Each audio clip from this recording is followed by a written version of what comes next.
ভারতীয় টেকনোলজিতে নতুন পালক। ভারতের আইআইটি মাদ্রাজের শিক্ষার্থীরা ভারতের প্রথম 410 মিটার দীর্ঘ হাইপারলুপ ট্রেন টেস্ট ট্র্যাকের কাজ সম্পন্ন করেছেন এবং সফল পরীক্ষা করেছেন। হাইপারলুপ ট্রেন ট্র্যাক হতে যাচ্ছে ভবিষ্যতের যাতায়াত ব্যবস্থার সবচেয়ে ইনফেক্টিভ মাধ্যম। এটি ভারতীয় রেলওয়ের মুম্বাই পুনে হাইপারলুপ প্রজেক্টের প্রথম ধাপ।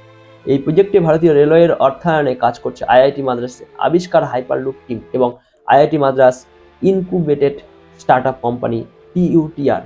এই প্রজেক্টে প্রাথমিকভাবে হাইপারলুপ ট্রেনের স্পিড হবে 360 কিমি/ঘন্টা। ফলে মুম্বাই থেকে পুনের দূরত্ব প্রায় 150 কিমি কমে আসবে মাত্র 25 মিনিটে। হাইপারলুপ ট্রেনের গতি সর্বোচ্চ 1200 কিমি/ঘন্টা পর্যন্ত হতে পারে।